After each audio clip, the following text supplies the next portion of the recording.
É convidado da edição da noite o Tenente-Coronel Fernando Montenegro. Sr. Tenente-Coronel, boa noite, bem-vindo. Pertenceu ao destacamento contra terrorismo das Forças Especiais do Exército Brasileiro, está certamente familiarizado com estas investigações e a polícia russa parece afastar a hipótese de mais do que um atacante, ainda que no dia de ontem, de facto, não tivesse sido muito claro se teria ou não sido um bombista suicida. Chegou a falar-se num outro suspeito, a serem divulgadas fotografias de um outro suspeito. Crê que a polícia tentou aqui, de certa maneira, ganhar também algum tempo para a investigação? Como é que analisa os passos que têm sido dados pela investigação das autoridades russas? Bom, inicialmente eu agradeço, assim, me sinto mais jovem chamando de tenente-coronel, mas eu sou coronel.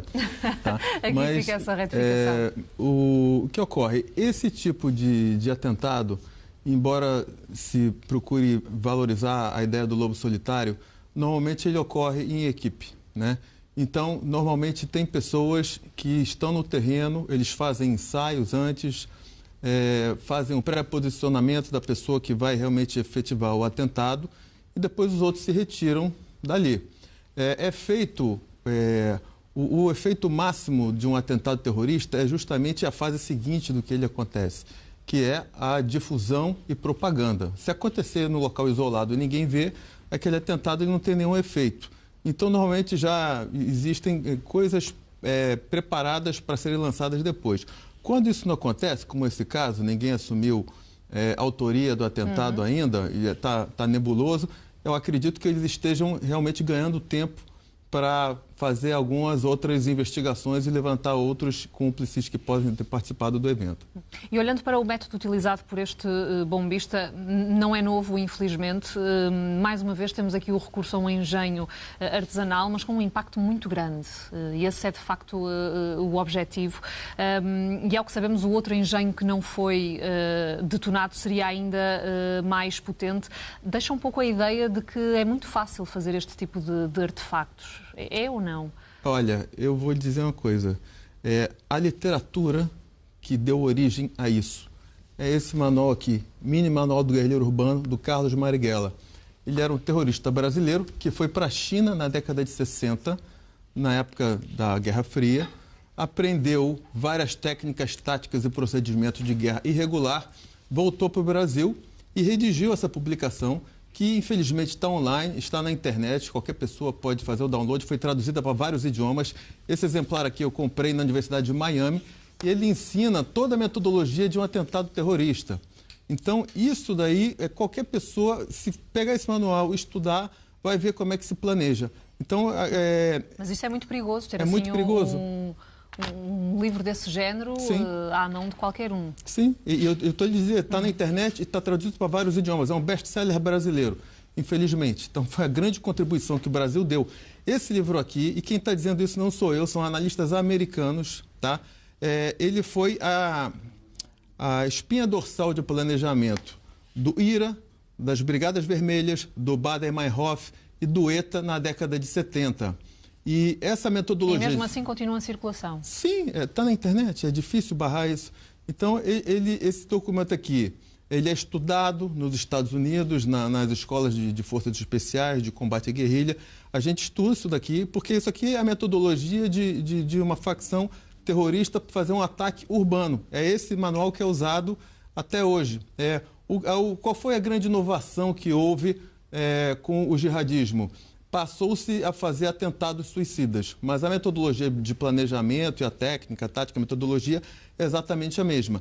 A diferença é que as pessoas consideradas mais descartáveis por essas facções, elas são induzidas a morrer por uma causa maior e são colocadas para fazer esses atentados terroristas.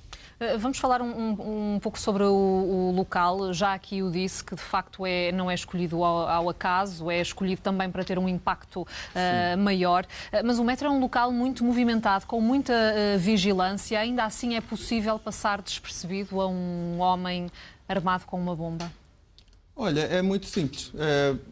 Várias pessoas, eu já cansei de entrar no metro com mochila. Eu já estive nesse metrô de São Petersburgo. É um metro muito bonito, inclusive, ele tem várias obras de arte, etc. E as pessoas estão ali, cada um está preocupado com a sua vida, com o que vai fazer, alguns fazem compras e estão levando para casa, então é quase impossível se fazer exatamente esse tipo de controle de com o que se entra, né? É muito simples.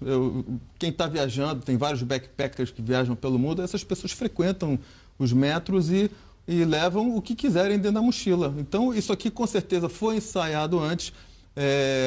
A pessoa que fez esse atentado, ela deve ter ido algumas vezes no metro carregando uma mochila que não tinha nada dentro e viu se alguém ia pará-la, etc., até que realmente fez o atentado. Olhando em particular aqui para a situação na Rússia, este ataque não foi reivindicado, também já aqui o referiu. Tem-se falado desde ontem da possibilidade de haver aqui alguma ligação ao Daesh, uma eventual retaliação pelo envolvimento da Rússia na guerra na Síria. Mas, de facto, estima-se que muitos cidadãos das ex-repúblicas soviéticas tenham viajado para as fileiras do Estado Islâmico. Portanto, podemos ou não fazer eventualmente esse tipo de associação? É uma possibilidade haver uma ligação entre os dois assuntos? Na região de onde esse terrorista que foi identificado saiu, existe naquela região um movimento chamado Movimento Islâmico do Uzbequistão. Esse movimento já é relativamente antigo. Agora ele é uma franquia do Daesh, mas anteriormente ele era da Al-Qaeda. Na época que os americanos estavam na guerra do Afeganistão, foram estabelecidas várias bases nos países daquela região, no Tajiquistão, etc. Bases americanas, bases aéreas que faziam bombardeamento da região norte do Afeganistão.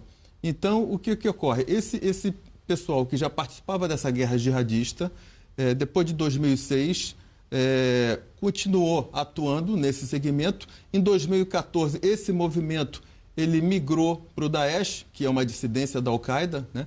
Então, esse movimento migrou para o Daesh. E é um movimento da região dele. Então, assim, na minha opinião, existe uma grande possibilidade desse jovem que se suicidou ontem, ele ter sido radicalizado, ou ter tido uma forte influência do pessoal dessa região, onde é uma região onde tem muitos sunitas. Coronel Fernando Montenegro, muito obrigada pela sua análise na edição da noite. Uma boa noite. Obrigado.